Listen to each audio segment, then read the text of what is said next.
तो स्टार्ट करते हैं गार्डियंस ऑफ द डिफरेंट का एपिसोड नंबर 14। तो एपिसोड 14 की स्टार्टिंग होती है, हम देखते हैं कि हमारा हीरो यानी जुकियन जो होता है वो सोया रहता है, उसके फ़ोन की रिंग बज रही होती है और यहाँ पे दूसरे तरफ हेंगी वान कह रहा होता है कि कोई है मेरी बात सुनो। और यहाँ पे सभी लोग उठकर आ जाते हैं, मतलब नंबर 6, नंबर 2, नंबर जो भी आते हैं वो सभी लोग आते हैं और कहते हैं कि बताओ भाई इतनी रात को हम सबको परेशान क्यों किया। ये जो लेडी होती है नंबर 3 वाली, दो वाली, कहती है इतनी रात को परेशान क्यों किया। वो कहता है कि तुम्हें पता है क्या हुआ। तो वो लोग कहता है कि हाँ बताओ क्या हुआ। तो वो कहता है कि मैं यहाँ पे अनाथालय में हूँ और जिस अनाथालय में हूँ वहाँ पे कुछ सैनिक पहुँच गए थे, चार तरफ से मैं घिर चुका था, बहुत ही ज़्यादा बुरे हालात थे। तो ये जो लेडी होती है वो कहती है तो क्या फिर तुम पकड़े गए, मतलब तुम्हें पकड़े जाने का खतरा है, कोई वहाँ पे है तो तुम्हारी मदद चाहिए बताओ। वो कहता है कि नहीं नहीं मुझे मदद नहीं चाहिए, मैं पकड़ा नहीं गया हूँ, मैं सेफ हूँ। तो लोग कहते हैं तो फिर इतनी रात को परेशान करने की आवश्यकता क्या थी। हेंगी वान कहता है कि बहुत ही ज़्यादा स्ट्रेंज चीज़ हुई है, ये जो लोग हैं ये अनाथालय में आए हैं और मैं बहुत डर गया था तो मैंने उनके ऊपर मतलब डायरेक्ट हमला करना चाहा। मैं जाकर वहाँ पे मतलब जैसे उन लोगों को कुछ बोलता उससे पहले वहाँ पे जो व्यक्ति था उसने बताया कि यहाँ पे हम लोग ये जो अनाथालय है उसको रेनोवेट करने आए हैं ताकि ये जितने भी लोग हैं, जितने भी होमलेस पीपल हैं, उन सभी को यहाँ पे रहने का ठिकाना मिल सके। मतलब किसने किया, मैं ये सोच रहा हूँ कि इस आश्रम को किसने इतना मतलब बड़ा उपकार किया इस आश्रम के ऊपर। इस आश्रम को रेनोवेट किया जा रहा है, साथ में यहाँ पे रहने खाने की व्यवस्था, हर चीज़ की व्यवस्था की जा रही है। तो मैं पूछना चाहता था क्या तुम लोगों में से कोई है जिसने हमारी मदद की है। नंबर 2 वाली कहती है कि देखो भाई ये सब मैं तो नहीं कर सकती क्योंकि मैं अभी सिटी में हूँ नहीं। और नंबर 6 वाले से कहती है क्या तुमने किया। नंबर 3 वाले से कहती है तो क्या तुमने किया। वो कहता है नहीं नहीं भाई इतना उम्मीद मत रखो, मैंने ऐसा कुछ भी नहीं किया, मतलब निंज्ञान कहता है। ये लोग कहते हैं क्या ये नंबर 1 वाले की काम हो सकता है। तो नंबर 1 वाले से पूछे तो नंबर 1 वाला जो होता है ऑनलाइन ही नहीं होता। तो ये लोग अब मतलब बातें कर रहे होते क्या कि किसने किया है इतनी बड़ी मदद। तो निंज्ञान जो होता है वो सोचता है कि लॉर्ड वेई, वो अपने मन में याद करता है कि लॉर्ड वेई से उसने बताया था कि कैसे जो पिंगुआन हुआ करता था उस आश्रम वाले सभी लोगों को गोद लिया करता था, वहाँ पे औरतें और बच्चे जो थे उन सभी को बेच दिया करता था। पिंगुआन वो फोन मतलब जो हमारा निंज्ञान होता है तुरंत फोन रख देता है और फिर याद करके कहता है कि क्या ये सब कुछ लॉर्ड वेई ने ही किया है। सीन कट होता है आगे की सीन में, हम देखते हैं लॉर्ड वेई को। लॉर्ड वेई जो होते हैं वो नागोंग और यांग यांग इन दोनों के साथ में होते हैं। नागोंग कहती है कि जैसा कि आपने कहा था उस आश्रम में लोगों को भिजवाने के लिए, तो वो लोग गार्डियंस बन के नहीं गए, मतलब नॉर्मल व्यक्ति बन के गए हैं और वहाँ आश्रम वालों की मदद की है। आश्रम को पूरा रेनोवेट करा दिया गया है, रहने खाने हर चीज़ की व्यवस्था कर दी गई है।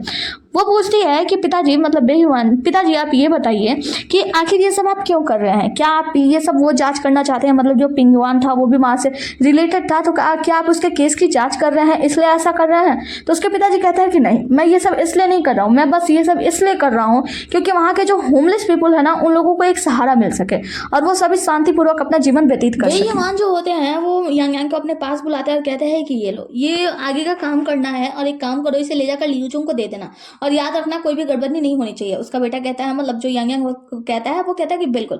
जिसके वजह से ये लोग उस शहर में जाते हैं जहाँ पे वो जो कोई बीस्ट था वो निकला था, वहाँ उस शहर में जाकर ढेर सारा खाना वाना लेकर आए होते हैं इन सभी लोगों के खाने के लिए। और ये लोग बहुत ज्यादा जितने भी गाँव वाले होते हैं सभी लोग गुस्सा कर रहे होते हैं, कह रहे होते हैं कि ले जाओ अपना खाना, तुम गार्डियंस हम जानते हैं अच्छी तरीके से, तुम लोग यहाँ पे हमारे ऊपर टैक्स लगाने के लिए दोबारा से आ गए ना, ये खाना खिलाओगे उसके बाद कहीं खिला पिला के हमें मारना तो नहीं चाहते ताकि तुम लोग हमारी जमीन भी हड़प लो। लियूचुंग जो होता है वो बड़ा ही शांत रहता है, वो उन लोगों को बताता है कि ये सब खाना आप लोगों की लिफ्ट ही है, आप लोगों के रहने खाने हर चीज की व्यवस्था की गई है और हाँ कुछ समय के लिए आप लोगों के ऊपर जो टैक्स वैक्स लगा था, भारी मात्रा में टैक्स लिया गया था, वो सभी मामलों को भी मतलब रोका गया और अच्छे से जांच वाच चल रही है। सारी जांच करने के बाद सब कुछ सच्चाई पता चल जाएगी। ये लोग जो होते हैं लड़ाई पे उतर आते हैं, कहते हैं कि मैं अच्छे तरीके से जानता हूँ कि तुम गार्डियंस समझते क्या हो अपने आप को, तुम लोग यहाँ पे हमें लूटने के लिए आए हो और मोटी रकम लगाकर यहाँ पे हमारे ऊपर टैक्स वैक्स वसूल करोगे, चलो मारने के लिए तैयार है, चलो तुम लोग हम लोग को जेल में डालना चाहते हो ना तो आओ डाल दो, और खाना वाना उठा उठाकर फेंकने लगते हैं। निंज्ञान जो होता है इन लोगों को समझाने की कोशिश करता है, दोनों तरफ से शांत करने की कोशिश करता है। लियूचुंग कुछ नहीं बोलता, वो बस शांत रहता है क्योंकि यहाँ पे जो है वो गांव वालों के ऊपर बहुत सारे मात्रा में टैक्स लगाई गई थी। गांव वाले पूरी तरीके से भिखारी बन चुके हैं, एकदम खाने पीने के भी पैसे नहीं है, तंगी हो गई है बहुत ज्यादा। और गार्डियंस जो होते हैं वो थोड़ा गुस्सा तो कर रहे होते हैं लेकिन फिर जो निंज्ञान होता है वो सबको शांत कराता है। अब ये जो आदमी होते हैं वो कहता है कि हमें तुम्हारा खाना नहीं चाहिए। सीन कट होता है, हम देखते हैं कि ये सभी लोग एक जगह पे बैठे होते हैं क्योंकि वो लोग खाना लेने से मना कर दिए हैं गाँव वाले। तो यहाँ पे लियूचुंग जो होता है वो आराम कर रहा होता है, तो जू और फ्रंग उनके पास आते हैं और कहते हैं कि देखिए ना ये खाना गिर गया था और बर्बाद हो चुका है, देखिए हम लोग खा रहे, टेस्टी तो लग रहा है, क्या आप भी खाएंगे? लियू जुंग कहता है मुझे शांत शांत छोड़ दो, खिला छोड़ दो, निकल जाओ यहाँ से वरना मार दूंगा 2 थप्पड़ खींचे। वो दोनों लोग डर के मारे वहां से निकल जाते हैं। निंगयान जो होता है वो कहता है लियू जुंग से कि लियू जुंग ने मुझे बिल्कुल भी समझ नहीं आ रहा लॉर्ड वेई का क्या है, मतलब वेई युवान जो है वो अच्छे अच्छे कार्य धर्म कार्य करते हैं और मैंने देखा है कि बहुत सारी जगह पे वो बहुत ज्यादा तगड़ा वो रहते हैं, मतलब बहुत ज्यादा स्ट्रिक्ट रहते हैं, तो मुझे उनका पर्सनालिटी पूरी तरीके से समझ नहीं आया कि मतलब वो व्यक्ति कैसे हैं। मुझे कभी कभी लगता है कि वो बहुत ज्यादा स्ट्रिक्ट है, उनसे डरना चाहिए वगैरह वगैरह, कभी कभी ऐसा लगता है कि वो एकदम माँ की तरह प्यार करते हैं। तो यहाँ पे जो लियू चुंग होता है वो कहता है कि तुम्हें पता है तुम अपनी जिन नजरों से उन्हें देखोगे ना वैसे दिखाई देंगे, लेकिन असल में वो ऐसे है नहीं, और वो पुरानी बातें बताने लगता है। लियू चुंग जो होता है वो कहानी बता रहा होता है और हम लोगों को दिखाया जा रहा होता है, हमें दिखाया जा रहा होता है कि दाफिंग सिटी पर किसी दूसरे सिटी वालों ने हमला कर दिया था और उस वक्त लड़ाई का माहौल इतना ज्यादा भयंकर हो गया था तो ऐसा लगा था कि दाफिंग सिटी पूरी तरीके से बर्बाद हो जाएगा, खत्म हो जाएगा। तभी अचानक से वेई युवान नामक एक मतलब योद्धा था जो सामने आया। किसी को पता नहीं था कि उसकी रैंकिंग कहाँ है, क्या है। वो हाई रैंकिंग पे था, उसके रैंकिंग के बारे में किसी को कोई नॉलेज नहीं था और यहाँ पे लड़ाई हुए जा रहा था, सब लोग मरते जा रहे थे। वेई युवान ने जो है वो कर्कश संभाला, उसका मतलब उसका वो तो पता नहीं था, रैंक तो पता नहीं था, लेकिन अचानक से वो लड़ाई में कूद पड़ा। फिर वो ऐसे अपने तलवार को लेकर उसमें भिड़ गया कि उसने सबको काट डाला। हम देखते हैं कि कैसे जो आग के गोले हैं वो फेंके जाते हैं दाफिंग सिटी की तरफ ताकि उसके दरवाजे को तोड़ दिया जाए, लेकिन वो अपनी शक्तियों का प्रयोग करके उस आग के गोले को उन्हीं के ऊपर इस्तेमाल करता है। यहाँ पे जो लियू चुंग होता है वो बता रहा होता है कि तुम्हें पता चला कि जो हमारा वेई युवान है वो कितना ज्यादा शक्तिशाली है। ये तीनों लोग बड़े आराम से बैठ कर सुन रहे होते हैं और कहते हैं कि हाँ हाँ बहुत बहुत ज्यादा शक्तिशाली है। फिर ये तीनों लोग सुनने के बाद जो निंगयान होता है ये सभी लोग ताली वाली बजाता है। निंगयान कहता है कि आज मुझे पता चला कि वेई युवान जो है वो बस हम लोगों के सीनियर नहीं है बल्कि वो नंबर 1 वाले फाइटर भी हैं। मुझे ये तो लगता था कि वेई युवान बहुत ही ज्यादा समझदार है, एलिगेंट है, लेकिन आज मुझे पता चला कि उनके अंदर कितनी ज्यादा शक्तियां, वो कितनी शक्तियां एकत्रित करके रखे हुए हैं। यहाँ पे जो लियू चुंग होता है वो बताता है कि लेकिन अब ऐसा नहीं है। तो वो लोग कहते हैं कि ऐसा क्यों? वो कहते हैं कि पता नहीं क्या हुआ, कुछ समय बाद पता नहीं क्या घटना घटी, लेकिन उन्होंने अपनी शक्तियों का इस्तेमाल करना बंद कर दिया, मतलब उन्होंने अपनी शक्तियां कहीं जागृत ही नहीं की। तो ऐसा लगता है कि शायद उनकी शक्तियां अब मतलब काम नहीं करती या फिर वो अपनी शक्तियों से काम नहीं लेते हैं। तो लियू चुंग कहता है, मतलब जो हमारा निंगयान होता है वो कहता है कि ऐसा क्यों? लियू चुंग कहता है कि मुझे नहीं पता, लेकिन हाँ तुम याद रखना किसी और ने भी उनसे पूछने की हिम्मत नहीं की तो कभी भूल के भी उनके सामने, मतलब वेई युवान के सामने इस मामले में बात भी मत करना, कभी भूल के उनके सामने ये शब्द निकालना भी मत, वरना बहुत लोग डरते हैं उनसे तो कोई बात नहीं करता, लेकिन तुम पूछोगे क्या पता कुछ बुरा हो जाए। तो जो निंगयान होता है वो कहता है कि जी बिल्कुल मैं याद रखूंगा इस बात को, मैं कभी उनके सामने ऐसा कुछ भी नहीं कहूंगा। तभी वहां पे एक व्यक्ति दिखाई देता है। तो सॉन्ग वजू कहते हैं कि भाई ये तो वही सैनिक है ना जो हमारे साथ वो कोई भी को मारने के लिए गया था, ये सैनिक भी वहां पे भाग लिया था। तो यहाँ पे जो हमारा हीरो होता है निंगयान वो कहता है कि हाँ बिल्कुल, और भाई तो वो बताता है कि मिस्टर जुकियांग आपको ना कैवाई बुलाई है। तो वो कहती है कि अच्छा चू कैवाई? तो वो कहता है कि हाँ चू कैवाई आपसे मिलना चाहती हैं। दूसरे सीन में हम कैवाई को देखते हैं। कैवाई जो होती है वो कुछ इन्वेस्टिगेशन कर रही होती है, अपनी आंखों से शक्तियों का इस्तेमाल कर रही होती है और कुछ लोगों से पूछ रही होती है कि क्या तुमने उन्हें मारा? वो लोग कहते हैं कि नहीं, वो कहती है कि नहीं अगला लाओ, और बहुत सारे नौकर ऐसे ऐसे करके आ रहे हैं। ये सभी लोगों से एक ही सवाल कर रही थी क्या तुमने उसे मारा है? वो लोग कहते हैं कि नहीं बिल्कुल नहीं। वो कहते हैं कि ये बिल्कुल सही बोल रहे हैं, अब इन्हें वापस भेज दो। मतलब वो अपने आंखों से कुछ शक्तियों का स्पेल का इस्तेमाल कर रही होती है।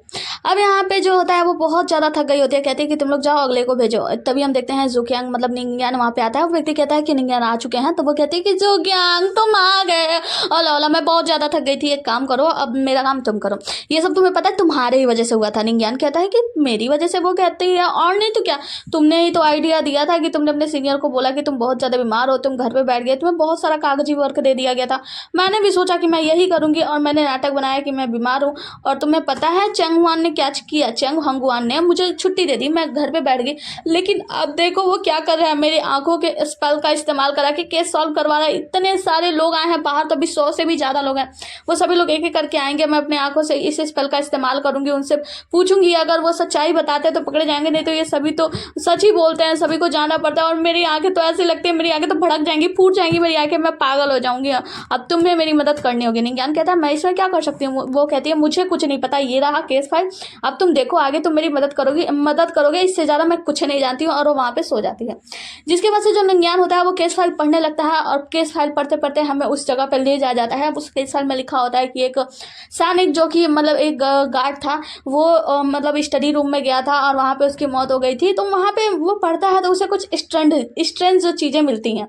तो यहाँ पे जो मतलब कैवाई होती है वो कहती है क्या हुआ, क्या तुम्हें कुछ मिला? वो कहता है कि हाँ बिल्कुल, तुम्हें पता है वो जो व्यक्ति था वो मतलब एकदम सर ऐसे झुका के मरा था। तो देखो जब आदमी इसमें स्टडी रूम में जाता है, वहाँ पे पढ़ाई करने के लिए या कुछ भी, तो वो रिलैक्स करने के लिए जाता है स्टडी रूम में, तो इंसान आराम से चेयर पे बैठेगा। लेकिन क्योंकि उसका सर झुका हुआ था आगे की तरफ, इसका मतलब ये है कि मारने वाला जो व्यक्ति था उसका जाना पहचाना तो था, वहाँ पे गया था, लेकिन हाँ वो व्यक्ति इससे सुपीरियर था, यानी बड़ा था, सीनियर था। तो ये किसी नौकर का काम नहीं है, क्योंकि नौकर जाएगा तो वो आराम से ऐसे लेटा रहेगा, उसके लिए वो खड़ा नहीं होगा, उसको वो अदब नहीं करेगा।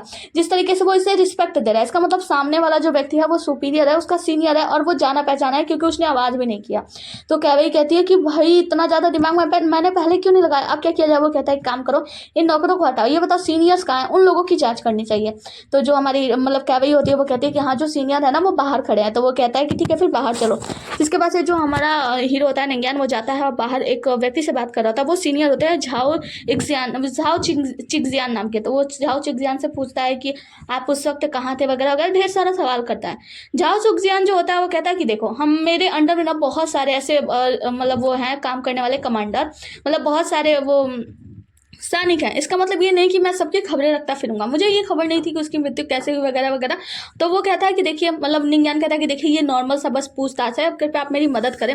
झाओ चिगजियान जो क्या होता है वो कहता है कि देखिए मैं साफ साफ आपको बता रहा हूँ कि मैंने कोई गलती नहीं की। और यहाँ पे हम देखते हैं दूर से कैवई जो होती है अपनी आंखों का इस्तेमाल करके, ये इस पल का इस्तेमाल करके वो देख रही होती है कि वो व्यक्ति झूठ तो नहीं बोल रहा है। जो झाओ चिगजियान होता है वो कहता है कि देखिए मुझे बहुत सारा काम है, तो मुझे अभी घर जाना होगा, तो क्या मैं यहाँ से जा सकता हूँ, और मैं आपको बता चुका हूँ कि मेरे उसके मौत में कोई भी हाथ नहीं है। तो निंग्यान जो होता है वो कैवई की तरफ इशारा करता है, कहता है क्या। तो वो कहती है कि हाँ ये सही बोल रहा है। तो निंग्यान कहता है कि ठीक है आप जा सकते हो, लेकिन जब फिर पूछताछ करने की जरूरत होगी तो आपको बुलाया जाएगा। कैवई के पास जाता है निंग्यान और पूछता है कि ठीक तो है ना। तो वो कहती है कि हाँ इसने कुछ भी गलत नहीं बोला। वो कहता है तो फिर सच्चाई कैसे पता लगेगी। और कैवई भी बहुत ज्यादा उदास होती है, कहती है कि देखो बाहर 180 से ज्यादा लोग हैं, हम लोग क्या करेंगे। यहाँ पर निंग्यान जो होता है वो कहता है क्या मैंने कुछ ज्यादा तो नहीं सोच लिया, और उसी की जगह पे जाके आराम करने लगता है। कैवई कहती है अरे यार एक तो मैं थकी हुई हूँ। तभी बाहर से कोई आदमी आता है और कहता है कि बाहर 160 लोग हैं, उन सभी की जांच करनी है। तो जो निंग्यान होता है जब 180 लोगों 160 लोगों की बात सुनता है तो वो कहता है कि देखो कैवई अभी मुझे बहुत जरूरी काम है, वैसे भी मेरे जो सीनियर्स हैं वो काम वाम के लिए बहुत ज्यादा वो करते हैं, तो मुझे भी जाना होगा। कैवई कहती है कि देखो तुम बहाने नहीं कर सकते, तुम्हें बताना मतलब तुम्हें मेरी मदद करनी ही होगी, तुम्हें मेरी मदद करनी है, तुम यहीं रुको। और देखो मेरा आंख तो इतना ज्यादा दर्द कर रहा है, ऐसा लगता है कि फूट के अभी बाहर निकल जाएगा, तो तुम मेरी मदद करो, कुछ भी करो। तो वो कहता है कि ठीक है लाओ मैं तुम्हें आंखों की एक्सरसाइज बताता हूँ। और वह एक्सरसाइज करके बताने लगता है कि 1 2 3 4 बार ऐसे करके मसाज करना है, ये करना है वो करना है। वो कहती है कि हाँ काफी रिलैक्स लग रहा है। वो कहता है कि हाँ।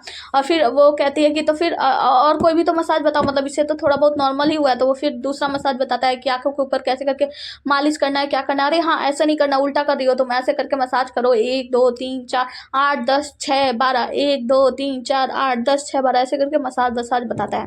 कैवई जो होती है वो कहती है काफी रिलैक्सिंग है। तभी हम देखते हैं कि ये लोग बातें कर रहे होते हैं, और ऊपर जो होता है इनके ऊपर का वो क्या बोलते हैं पोर्शन छत, उसके ऊपर ना कोई कागज होता है, वो एक स्पेल होता है, जादुई शक्ति होती है, वहां पे उन लोगों की बातें छिप के सुन रही होती है। फिर वहां से उड़ते हुए एक जगह पे जाता है, और ये रेगिस्तान होता है। रेगिस्तान में 2 व्यक्ति होते हैं, वो उन लोगों का चेहरा वेहरा ढका होता है, नाम वाम नहीं दिखाया जाता। ये उन लोगों को जाके ये सारी खबरें दे रहा होता है कि कैवई जो है वो जांच कर रही है या निंग्यान के बारे में कुछ तो जाके वहां पे खबर देता है, अभी हमें बताया नहीं जाता है। हमें सीन दिखाया जाता है महल से कुछ दूरी पे एक सांबो नामक जगह है। अब इस जगह को बताया जाता है कि ये सांबो है, और दाफिंग सिटी का जिन्होंने निर्माण किया था, मतलब जिन्होंने इस सिटी को बसाया था, वो व्यक्ति यहाँ पे रहा करते थे, और 3 सालों तक उन्होंने यहाँ पे तपस्या भी की थी। और इसलिए ये जगह को बहुत ही ज़्यादा महान मानी जाती है। और होने वाला हर एक एम्पायर, मतलब यहाँ का जो भी राजा होता है, वो अपने फैमिली के साथ हर साल यहाँ पे आज ही के दिन आकर प्रेयर करते हैं। मतलब यहाँ पे दाफिंग सिटी को बसाने वाले व्यक्ति से प्रेयर करते हैं, क्योंकि उन्होंने यहाँ पे समाधि भी ली थी, और यहाँ पे पूजा पाठ की जाती है वगैरह वगैरह। ये सारी चीज़ें बताया जा रहा होता है, और बता कौन रहा होता है, सॉन्ग और जू। सॉन्ग जो होता है ये सारा कहानी निंग्यान को सुना रहा होता है, और निंग्यान दूर से ये चीज़ देख रहा होता है। सॉन्ग जो होता है सांबो नामक जगह को दिखाते हुए कहता है कि यही सांबो है, और यहाँ पे एम्पायर हर साल आज ही के दिन में आते हैं, और यहाँ पे बहुत ही भव्य माहौल होता है। और एम्पायर के खानदान में जितने भी सारे लोग हैं वो सभी लोग यहाँ पे आते हैं। यहाँ पे जो निंग्यान होता है वो कहता है कि भाई ये ऐतिहासिक बातें, मतलब कुछ ऐसा बताओ, क्योंकि तुम्हारी बातें सुनकर पता नहीं क्यों मुझे नींद आने लगी है। यही दूसरे सीन में हम देखते हैं कि यहाँ पे एक हाथ होता है, और उस हाथ को चारों तरफ के जकड़ा गया होता है, मतलब उसे कैद किया गया होता है, और हाथ जो होता है वो जाग जाता है, मतलब वो कुछ वहां से भागने का प्रयास कर रहा होता है। दूसरे सीन में सॉन्ग स्वांग और जू जो होता है उसे कहानियां बता रहे होते हैं। कहते हैं भाई तुम सोना मत, देखो हम यहाँ पे मतलब तुम सोना मत। वो कहता है कि तुम्हें पता है कि वे युवान जो है ना वो चाहते थे कि मैं अपनी जो शक्तियां हैं उसे और पुश करूं, मतलब अपनी शक्तियां और ज़्यादा बढ़ाऊं, जिससे मैं कॉपर गॉन्ग का ना रहते हुए और आगे वाले गॉन्ग में जाऊं। तो ये कहते हैं कि अच्छा तो तुमने इसका मतलब स्पिरिट का इस्तेमाल किया है? तो वो कहता है कि हाँ मैंने स्पिरिट का इस्तेमाल किया है, इसीलिए पता नहीं क्यों मुझे नींद सी आ रही है, मुझे कुछ समझ नहीं आ रहा है, कुछ ऐसा बोलो जिससे मेरी नींद खुल जाए। ये लोग स्वांग और जू जो होते हैं ये इधर उधर की कहानियां बता रहे होते हैं और यहाँ पे सांबो के बारे में बता रहे होते हैं, लेकिन वो अपनी नींद को रोक नहीं पा रहा होता है। कुछ हलचल सी हो रही होती है और हम देखते हैं निंग्यान की हालत जो होती है थोड़ी सी बिगड़ने लगती है, वो वहाँ पे सोने लगता है। तभी अचानक से ढोल नगाड़े बजाए जाते हैं कि एम्पायर आ रहे हैं, मतलब यहाँ पे राजा को दिखाया जाता है, राजा की रानियां होती हैं और उनकी जो दोनों बेटियां होती हैं, उनका बेटा होता है, सभी मतलब पूरा खानदान यहाँ पे आ रहा होता है। निंग्यान का थोड़ा सा आँख खुल जाता है ढोल नगाड़े सुन के और वो देख रहा होता है कि राजा हैं, रानी है, उनकी दो बेटियां हैं। वो मन में सोचता है कि जो एम्पायर है उनकी 2 बेटियां हैं, इसका मतलब ये जो है उन्हीं का नाम लियांग है, जो हमेशा से मुझे अपने अंडर में काम कराने के लिए मनाना चाहती है, मतलब हुआई को इनको वो लियांग समझ रहा होता है। ये सारी चीज़ें वो दूर से देख रहा होता है और हम देखते हैं कि वो उन दोनों में मतलब देख रहा होता है कि कौन ज़्यादा खूबसूरत वगैरह वगैरह। तभी वो जो बॉडीगार्ड होती है ना लियांग की, वो पहचान जाती है कि ये तो निंग्यान है। वो अपने राजकुमारी से यानी लियांग से इशारे में कहती है कि उधर आप देखिए, उधर देखिए। तो वो कहती है क्या हुआ, मैं शांत रहने की कोशिश कर रही हूँ, चुप रहो। तो बॉडीगार्ड कहती है अरे पहले उधर मुड़ के तो देखो। तो राजकुमारी दूसरी तरफ देखती है तो वो निंग्यान होता है। वो कहती है ये यहाँ पे क्या कर रहा है, जल्दी उसे खबर भिजवाओ कि वहाँ से चला जाए, यहाँ से तुरंत निकल जाए। तो हम देखते हैं कि कुछ एक सैनिक जो होता है वो आता है इन तीनों के पास, मतलब जू और स्वांग और निंग्यान के पास, और वहाँ पे कहता है कि देखो तुम लोग ना यहीं से खड़े होकर देखना और बिल्कुल वहाँ पे सांबो के पास जाने की कोशिश भी मत करना, चेष्टा भी मत करना, और हो सके तो तुम लोग यहाँ से चले ही जाओ, ये राजकुमारी का आदेश है। उसके बाद से वो सैनिक वहाँ से चला जाता है। तो स्वांग और जू कहते हैं कि आखिर ये राजकुमारी अपने आप को समझती क्या है, मतलब हम लोगों को यहाँ से क्यों भगाना चाहती है, उनसे हमारा क्या लेना देना। आगे हमें एक चीज नोटिस कराई जाती है कि वही युवान जो है वो महारानी यानी एम्पायरस के साथ, नोबल कंसर्ट के साथ कुछ अलग सा उनका रिश्ता है। उनको देखकर वो अपनी रिंग छिपाने लगता है और उनको कुछ अलग से निगाहों से देख रहा होता है। एम्पायरस भी उसके तरफ देखकर मुस्कुरा रही होती हैं। अगले ही सीन में हम देखते हैं कि जो लियांग होती है उनके पीछे एक लेडी होती हैं और उनका नाम होता है ड्यूक सू, और ये ड्यूक यू की वाइफ होती हैं। ड्यूक सू जो होती है उनके करीब जाती हैं लियांग के पास और कहती हैं कि लियांग काफी समय हो गया कि तुम मेरे पास नहीं आई, तुम नहीं आई, तुम्हें पता है मैंने अनार से बहुत सारा चीज़ बनाया था, फल फ्रूट और उसका जूस वगैरह, और फिर उसके केक बनाए थे, और तुम्हारे अलावा तो कोई वो खाता नहीं है, तो किसी ने वो नहीं खाया, वो सारा चीज़ ऐसे ही पड़ा हुआ है, तो तुम मुझसे मिलने कब आ रही हो। लियांग कहती है कि माफ़ कीजिएगा चाची जी, मैं थोड़ा सा बिजी थी इसीलिए आ नहीं पाई। तो यहाँ पे ड्यूक सू जो होती है वो कहती है कि अच्छा एक बात बताओ, क्या तुमने पिंग युआन के बारे में सुना। तो वो कहती है कि हाँ मैंने सुना, और मैंने उनकी पत्नी से बात की, मतलब उनकी जो भी वाइफ थी उनसे बात की, वो उन्होंने कहा कि हाँ वो अभी इस समय ठीक है, रिलैक्स है।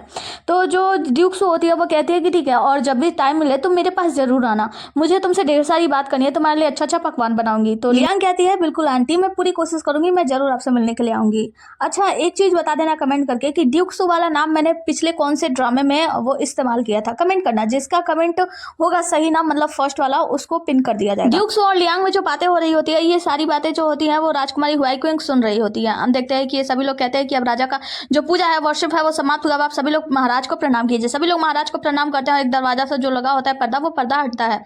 महाराज जो होते हैं वहां से मतलब सामने आते हैं, सबके हाथ धुलते हैं, फिर अपना गमछा उमछा से हाथ पोंछते हैं और फिर अगरबत्ती जला के वहां पे जो भी देवी देवता हैं उनको प्रणाम करते हैं और कहते हैं कि आपने हमारे डेफेंग सिटी को बसाया है, डेफेंग सिटी का वो निर्माण आपने ही किया है, तो आपका बहुत बहुत धन्यवाद। और हाँ, पूरा स्वर्ग में मैं आपसे अपील करूंगा कि हमारे जो डेफेंग सिटी है उस पर कोई भी मुश्किलात ना आए। ये सब कुछ कह के वहाँ पे जो भी शराब का बॉटल वॉटल रखा रहता है उसे उठाकर वो गिरा रहा होता है। अगले सीन में हम देखते हैं कि जो निंग्यान होता है दूर से ये सारी चीजें देख रहा होता है, कह रहा होता है कि कितना भव्य है ना, अगर हम लोग पास से भी देखते तो इतनी सारी चीजें नहीं देख पाते। तभी उसका मोबाइल मतलब उसका जो यंत्र होता है वो बजने लगता है। वो अपने यंत्र में कान लगा के सुनता है, तो उसमें जो 2 नंबर वाली होती है वो कहती है कि इसमें आवाज आ रही है कि एम्पायर का जो आज वो होने वाला है, सेरेमनी होने वाला है, वहीं की आवाज आ रही है। तो कौन सा नंबर है जो वहां पे गया हुआ है? नंबर 1 तो ऑनलाइन है नहीं, और नंबर 6 तुम क्या कर रहे हो? तो नंबर 6 कहता है कि दरअसल मैं तो अभी अपने वो उस पे हूँ, हाउस पे हूँ, और यहाँ पे मैं मेडिटेशन वगैरह कर रहा हूँ। नंबर 2 कहती है कि अच्छा तो नंबर 3 वाला वहाँ पे है, नंबर 3 वाला महाराज के मतलब जो एम्पायर हैं उनके ये सेरेमनी को अटेंड कर रहा है। इसका मतलब ये है कि वो उनका कुछ जाना पहचाना है आसपास। निंग्यान जो होता है वो चारों तरफ देखता है और कहता है कि सेरेमनी हॉल के बारे में इसको इतना सब कुछ पता है, मतलब यहाँ पे कोई सेरेमनी हो रही है एम्पायर के यहाँ पे, इसका मतलब ये है कि ये भी कुछ जानी पहचानी सी है, यहीं कहीं की है। और वो चारों तरफ देख रहा होता है। तभी हम देखते हैं कि वो जो हाथ होता है ना वो हेल्प मी करके चिल्ला रहा होता है, और यहाँ पे हमारा हीरो जो होता है वो मतलब निंग्यान, उसे वो आवाज़ सुनाई दे रही होती है। वो जू और सू से मतलब जू और सॉन्ग से पूछता है कि क्या तुम लोग को कोई आवाज़ आ रही है। वो कहते हैं लोग नहीं, कोई आवाज़ नहीं आ रही है, तुम पागल हो गए हो क्या। और दूसरी तरफ हम देखते हैं यांग यांग जो होता है वो निंग्यान को देखता है और अपने पिताजी से वेईवान से कहता है कि पिताजी कुछ मुश्किलात आन पड़े हैं। पिताजी कहते हैं क्या हुआ, तो वो दिखाता है कि देखिए वहाँ पे निंग्यान है, मतलब निंग्यान और जू सॉन्ग सभी लोग यहीं पे हैं, मतलब उन लोगों को यहाँ पे बुलाया नहीं गया था लेकिन वो लोग यहाँ पे आ गए हैं।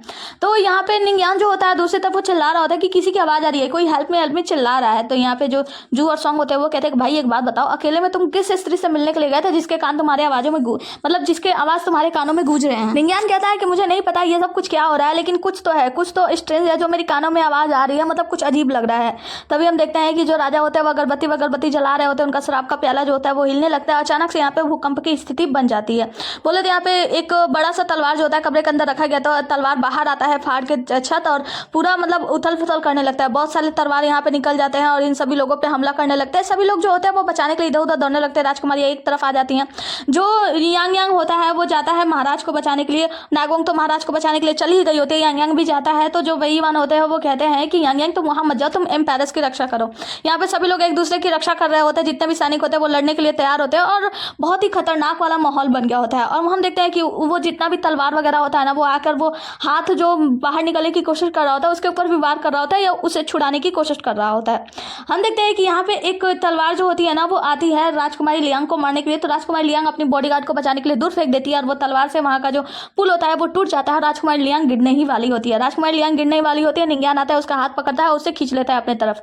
निंग्यान को अपने पास देखकर लियान जो होती है उससे चिपक जाती है, मतलब उसे एकदम पकड़ लेती है। और यहाँ पे जैसे ही निंग्यान आता है ना, हम नोटिस करते हैं जैसे भी निंग्यान यहाँ पे आता है सारे तलवार जो होते हैं आपे में चले जाते हैं, सभी अपने अपनी जगह पे वापस चले जाते हैं और जो बड़ा सा तलवार होता है बड़े से पुतले के पास चला जाता है।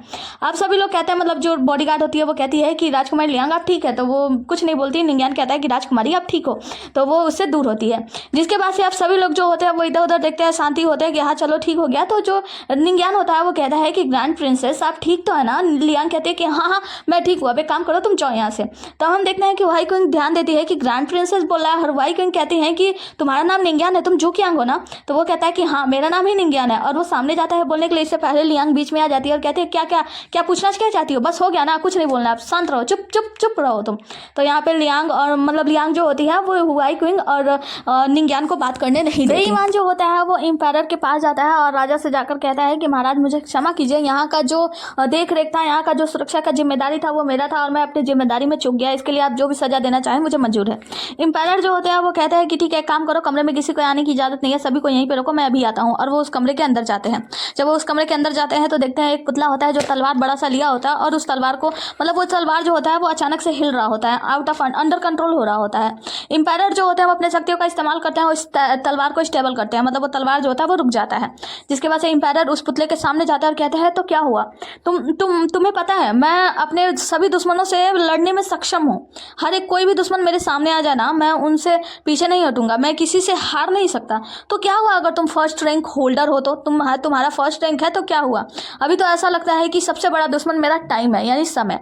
और ये सारा कुछ कहने के बाद उस पुतले से बात करने के बाद वहां से निकल जाते हैं, मतलब बाहर आ जाते हैं। राजा बाहर आते हैं तो सभी लोग पूछते हैं कि महाराज सब ठीक है ना। तो महाराज कहते हैं कि आज की सभा यहीं पे स्थगित की जाती है, आज का जो पूजा पाठ है यहीं स्थगित कर दिया जाए। यहाँ पे जो बोलने वाला होता है वो कहता है कि सभा यहीं स्थगित की जाती है और सभी लोग यहाँ से निकल जाते हैं। वेईवान कुछ सोचने लगते हैं। सीन कट होता है, आगे की सीन में हम देखते हैं कि जो हमारा हीरो होता है यानी कि निंग्यान, वो राजकुमारी लियांग के साथ जा रहा होता है। निंग्यान कहता है कि राजकुमारी मतलब ग्रैंड प्रिंसेस देखिए सेरेमनी खत्म हो चुकी है, आखिर हम कहाँ जा रहे हैं। लियांग कहती है जल्दी जहाँ जाओगे और बीच रास्ते में ले जाकर उसे उतार देती है। वो कहता है कि क्या बात है राजकुमारी, वो कहती है कि अब तुम यहाँ से अकेले जाओ। तो निंग्यान कहता है कि ये कौन सी बात हुई, मुझे भला अकेला क्यों छोड़ रही हैं आप, मतलब अकेले क्यों। तो वो कहती है क्योंकि तुम्हें पता है ना लियांग तुम्हारे ऊपर नजर बनाए हुए है, वो तुम्हें पसंद करती है और मैं नहीं चाहती कि तुम उसके आसपास भी भटको, अगर वरना मैं तुम्हें वहीं पे छोड़ देती, अब यहाँ से तुम अपना रास्ता खुद ढूंढ लो। निंग्यान कहता है कि राजकुमारी ये तो गलत है, वो मुझे भले ही अपने अंडर में काम करने के लिए लाना चाहती है लेकिन मैं तो नहीं जाना चाहता हूँ ना।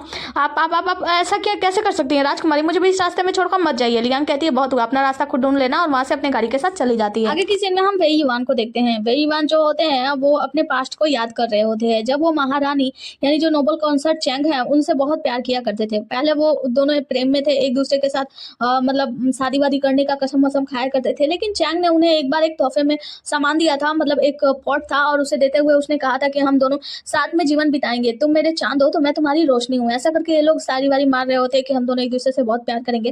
तभी हम देखते हैं चैंग के पिताजी जो होते हैं वहां पे आ जाते हैं और कहते हैं कि तुम ऐसा कैसे कैसे कर सकती हो, तुम इस मामूली से सिपाही के साथ मतलब प्यार व्यार का नाटक ये सब बंद करो, क्योंकि तुम बहुत जल्द एम्पायरस बनने वाली हो, मतलब महारानी बनने वाली हो। इस बात के लिए चैंग ने भी मना कर दिया था, और जो हमारा मतलब वेई युआन होते हैं वो भी मना करते हैं, लेकिन उसके पिताजी नहीं मानते और जबरदस्ती उसे खींचकर वहां से ले जाते हैं।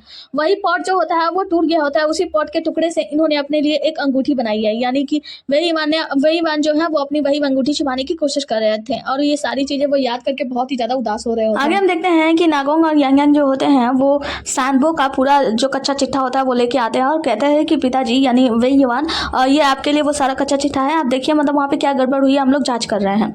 तो वेई युआन जो होता है वो आकर वो सारी चीजें देखता है। दूसरे सीन में हम देखते हैं कि जो निंगियान होता है वो नंबर 1 2 3 इन सभी लोगों से बातें कर रहा था, मतलब ये तो खुद ही 3 नंबर वाला है।